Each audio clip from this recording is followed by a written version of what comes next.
Hi, everyone. Welcome back to the Mortgage Heroes Weekly Podcast. I'm Andy. I'm Will. And I'm Brian. Okay, that's a strong start. Yeah. So this week, guys, we're going to talk about AI. Everyone seems to be talking about AI. So we're going to jump in the pool. We're going to talk about it too, but we're going to talk about it with the relation to mortgage and real estate. So AI, artificial intelligence, is rapidly transforming the real estate industry, providing a wide range of benefits for both buyers, sellers, and professionals. So here are some of the key benefits and risks. We're going to talk about them today. I would like to talk about some of the benefits first and then the risks in conjunction of them. Yeah. And let's talk about whether we actually think these are in our favor or working against us. Are they for the better or for the worse? Where do you want to start? Which one do you want to start with? There's a lot to go over. All I can say, it is fun. It's fun. Somebody's doing all your legwork and stuff like that. So what's fun about it? Just that what's part? Fun about it is that you could actually just go into Bard or ChatGPT, right? If you haven't heard of it, just go in there, create your account, and it's actually pretty darn good. Yeah. No, one of the things I like about it is that it optimizes the way that you're able to learn, and it creates the bones so that you could fill it in with the knowledge that you want to put in, but it also makes you sound a lot smarter than you are. Hey. Is that a benefit or a risk? It's a benefit and a risk depending how you use it. Depending how you use it. That's true. But no, I adopted AI literally just the beginning of this year, and from using it for my personal business, for marketing, ChatGPT, Opus, captions, it just helps optimize and make everything get done in an instant. So it really helps with, compressing time and making sure that you get stuff done faster and accurately. Yeah. And here again, it just depends on what the use is for. Yeah. Right? In a case like I used it with my sister, she wanted to create her own business, and I just went in there and asked him, how do you begin a business? Mm-hmm. And she was like, I can't do it because it's so complicated. And I said, just ask the question.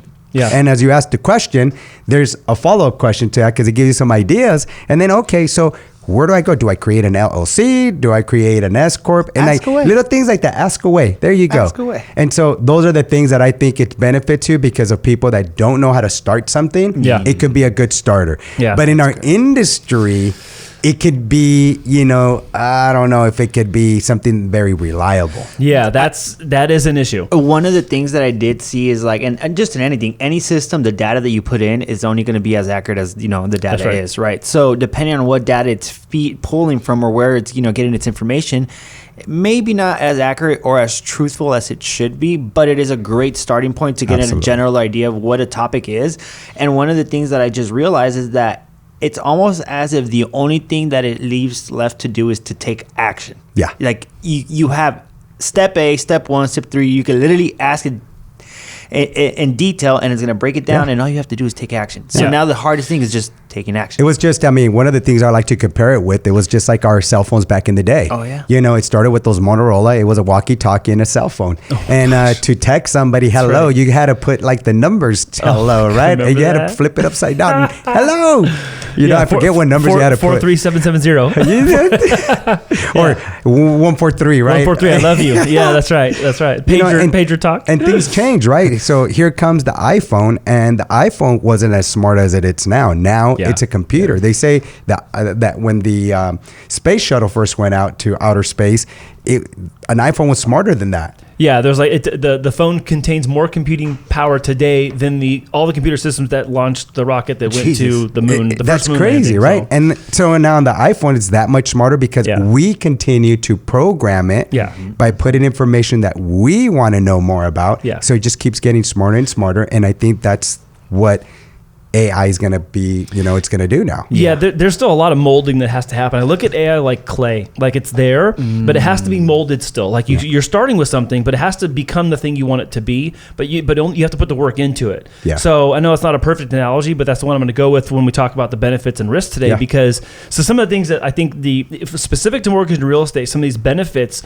are mostly beneficial, but with some risk. And some of the risks are absolutely risks with maybe some only mild benefit. Yeah. So let's go real quickly. Let's think about our clay here as I'm talking about this. So one of the benefits, improved lead generation and qualification, possibly But a real quick caveat, that's only on the condition that when qualifications change, so does the system's recognition of that. Exactly. So that's that one. Personalized recommendations. Well, that's fine, but I can only get personalized recommendations consistent with as much information as I've given it. That's in right. my own profile, my use, and things like that.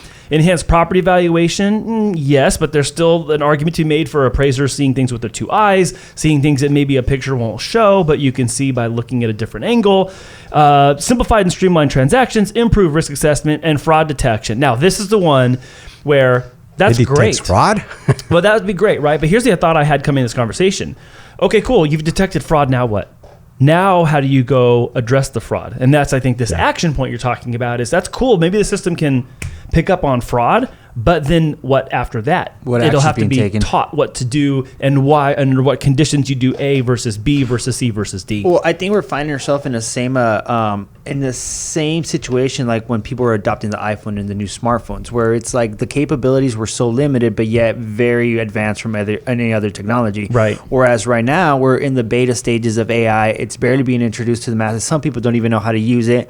But I encourage people, even if you're not using it, to understand how it works, because it's going to impact you whether you use it or not. because down the line, I feel that you're still always going to need the human element in workspaces in certain industries. You can never take that away. But AI is going to be a tool that's going to help you implement more stuff to your productivity. And the people that know how to use it, manage it, or just understand its functionalities are going to be the ones that are going to be in the positions that are highly paid, and their jobs will still remain. And I think that's where maybe there is some value to that, is when it helps do things that can aid or assist in certain actions. But I'm going to ask the question, Memo, because you've been around a lot longer than Brian, years wise. Think about situations where maybe we had a title issue or an escrow issue that had to be resolved, and it was that officer's experience that knew what the solution was, but that solution didn't exist in a mechanized computer system. Yeah. And I think that's where maybe there's a risk in this right now, where it cannot replace people like our title reps and our escrow officers yet, or maybe at all ever, because there still has to be some sort of human supervision at this point. Absolutely. In some fields, right? No, in some fields. Well, there's some fields, I'm sorry, you're just going to get clobbered at. But can you think of think back in the history there, like there's situations where there's solutions to an escrow issue because the escrow officer had an experience in that specific thing. Absolutely. I had many experiences where, I asked online, I'll go try to look at an example online, and after I cap out and I can't find the answer, I'm like, maybe I should just go next door and ask Will. No, I'm being honest, and I go and ask Will, and Will instantly says, hey, how about we structure the file like this? How about we move this around and do this? Here, try that.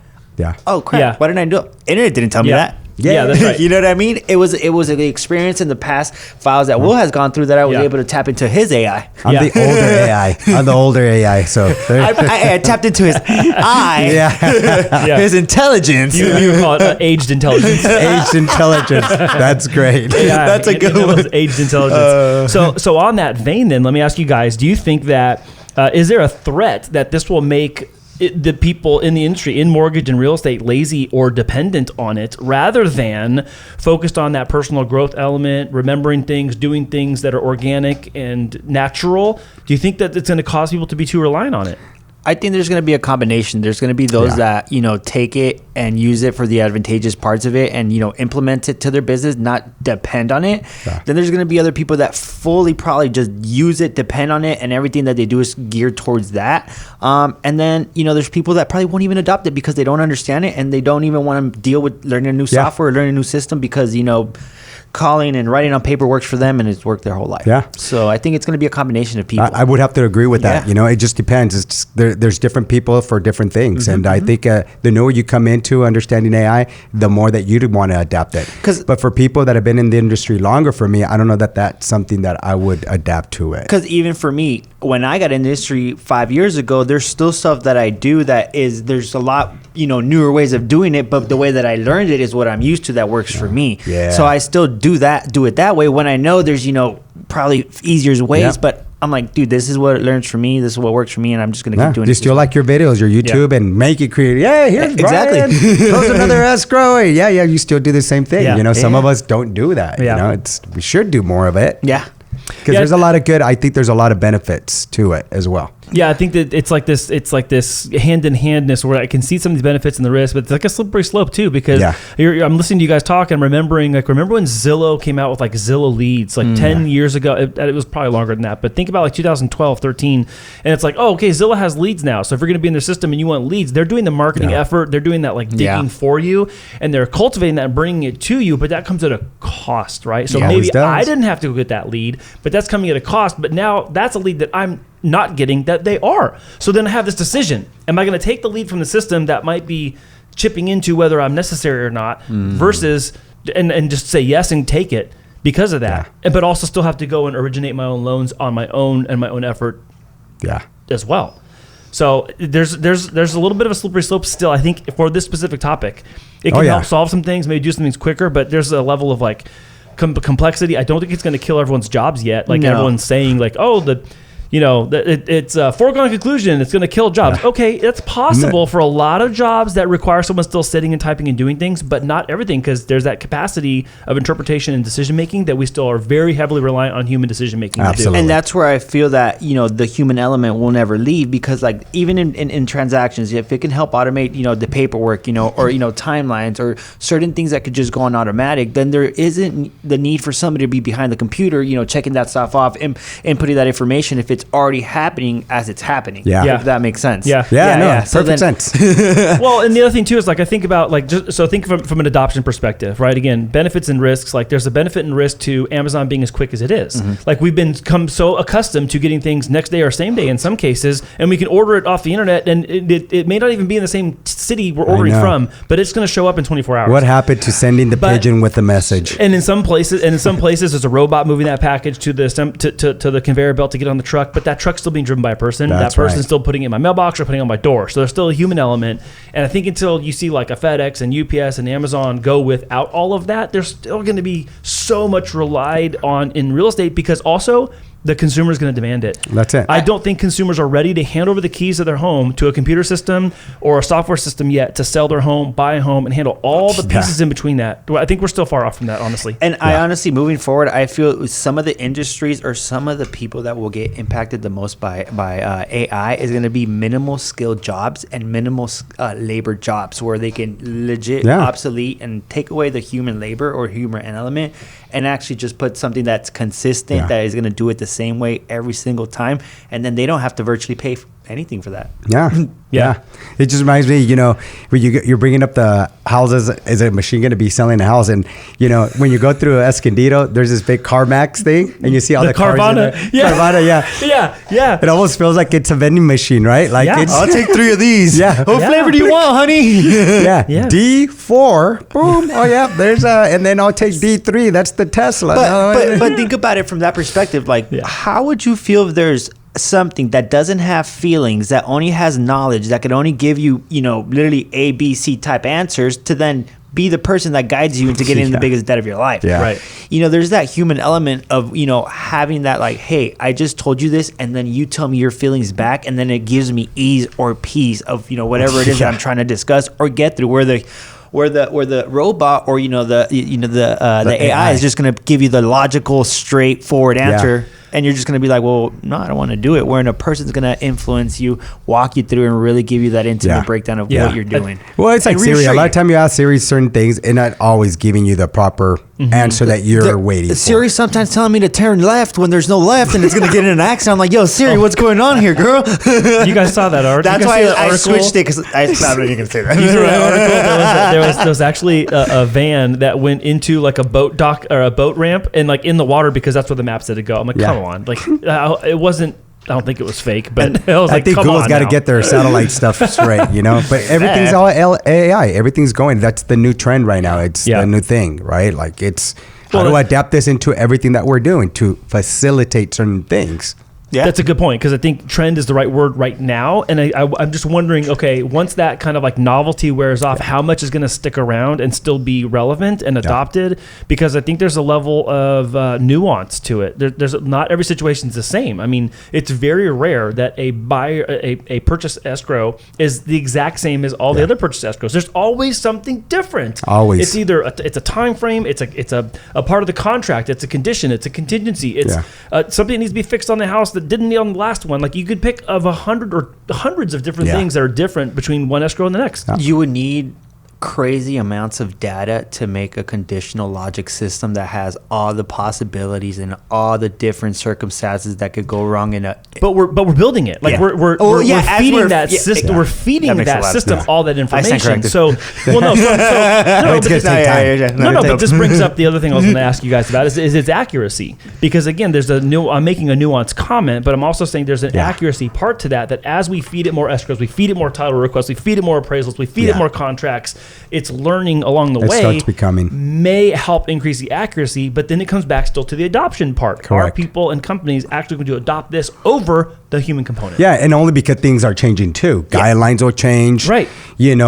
Laws always come into effect, so it would have to kind of just continue to keep adopting the new things that are coming out. I mean, I also feel like as we're searching through everybody, just in general, whenever you're doing a search for anything and whatever you're curious on Google, I feel AI softwares are pulling from whatever people are searching on the search engine and just feeding themselves. So this is what humans like. This is what humans search for. This is what they're interested in. And just coming up with database of information of how we search, like what moves us. That's our cell phone. And I think that speaks to a lot of like how you ask the question. Like you're saying your example with your sister, like how you ask a question and what question you ask helps get the answer you're looking for or not. I can ask that same question. I can ask something very practical. What are the 5 most talked about mortgage questions of July 2023? Okay, that's one thing. Yeah. But I can say, what are the most important mortgage questions? Those might be different depending on the subset of data that's already in there. And we may not even have the same answer based on our experience, our locality, our specialization with VA, et cetera, et cetera, et cetera. Yeah. No, I heard it in a podcast, and they said the difference between the people that are going to be able to reap the benefits of AI is how good the questions they ask are being sent to the software. Because just to your point, the better and the more detailed you are, the better answer and the more detail you're going to get. Instead of a vague answer, you're going to get a vague question. You're going to get a vague answer. So the more detail you're getting with the question or the concept that you're trying to pull, the better you're going to get the information. Yeah. And obviously take more action if it makes more sense. And it goes back to repetition, right? Yeah. You have to be using a system to understand what questions and to ask it better questions and or narrow down your question. Or, simplify the question or whatever it is. No, it makes perfect sense because I use it now to the point where, like, before I was just asking vague questions. Now I go in there and say, I need this, broke it down like this, give me this point, give me A, B, C, D, and D. Yep. And then I take that. I'm like, okay, great. Before it was just vague, and I'm like, I search it up on Google. Yeah. But I feel people right now are going to grow with this AI, like people grew with social media, with people grew with smartphones. And those who really adopt it are going to be the ones that in 5 years, 10 years are going to be the ones taking it to just complete different level. Yeah, of course. Yeah. Just like anything else we do, it's all about repetition. It's how much you're using the system, what you're putting into the system, etc. Okay, so let's jump into some final predictions here, guys. Like, what do you think if you were going to ask, or if you were going to ask, I'm going to ask you, if I'm going to ask you over the next 12, 24, and 36 months, what do you think will be the implications of AI in mortgage and real estate? What would you say your one conclusive statement would be about its adoption and effectiveness in our industry? So AI will become physical and create some sort of Skynet company. Just AI will put us in the moon. Just put us in the moon. Okay. Do you have a real answer? Okay, it's my real What's answer. your real answer? I feel we're going to get a lot more clarity and as far as where in what industries it works and what industries it doesn't. And you'll see what industry will be able to be optimized and what industries are going to be basically drained because this is going to be able to take on the workforce. Okay. What do you think? No, same thing. It's just going to be, we're going to see more companies that really know how to optimize this AI and put it to work. You're going to notice those companies are going to flourish. There's other ones that you just can't see AI doing anything for them. You know, and I'm going to say, like, maybe a car mechanic that's doing in there. I don't know what use AI is going to have for that kind of person, right? Unless it's like data statistical stuff, because you're working with your hands. Like, I mean, bots and stuff. So there's really not much that AI could help. Well, even in home applications, like the AI is not going to come and fix a kitchen sink before an inspection. It's not going to replace the battery and the smoke detector. That kind of stuff. Yeah, exactly. I think it's going to be good for students. Yeah. You know, when they're doing their homework, stuff like that. Oh, schools have a whole other issue on their hands. Yeah, and they're going hard on that. And, you know, we'll start seeing a lot of plagiarism there. You know what I mean? Already, yeah. So it's just, again, it's just going to depend how you're using it, how you're going to leverage that. But there's always a tool that you can leverage and can bring you lots of benefits to it. Yeah. And there's also, you know, some disadvantages. Yeah, absolutely. So I think two things are going to happen concurrently because I think they go together. I think you're going to see consolidation and tribalism at the same time. The consolidation part will be you're going to see consolidation and stacking of companies that are software dependent go into it first and be kind of the early adopters, and they will consolidate their efforts and probably be more quick to get rid of human resources and human people. But then that's going to cause, as a default, some tribalization. People that want to do things the historic way or the old way, if you will still want to do business person to person. And then the people that are early adopters of technology will usually gravitate towards that. So I believe there's a level of human behavior, despite what the industry does or the rules say. I think there's going to be a level of human behavior that is going to weigh in very heavily on whether it's actually adopted or rejected. Yeah, absolutely. 100%. Absolutely. Nikon said it best. Yeah. Oh, that Nikon I wanted to bring a Nikon campaign, said it best. Oh, man, that's so good. I wish we had more time to get into it. Yeah, no, you have to watch that. We're going to have to show a memo off air, but if you are unfamiliar with the Nikon campaign, put it in the the link is in the description box. They performed an amazing social experiment about AI and raw photography. Really? It was fantastic. I can foresee a cultural clash within the next coming 18 to 24 months. Okay. Perfect. All right. That's my real answer. Cultural clash. Cultural clash. Okay. All right. Well, Memo's about to go learn that right now. If you guys want to see what we're talking about, go jump down into the description box on YouTube or in the comment section on social media, and you can check out the Nikon ad and see the experiment they ran. Let's go. And as for us, we will watch and see what happens with AI, and we're glad that you joined us today. Thank you for watching on YouTube if you're on YouTube. Thank you for listening on your favorite podcast platform. If you are one of those, if you have not yet subscribed to YouTube or your favorite podcast platform, do so today. Thank you for following the show, and we'll see you again next week. Bye, guys. Yeah, bye. I'm not Brian, by the way.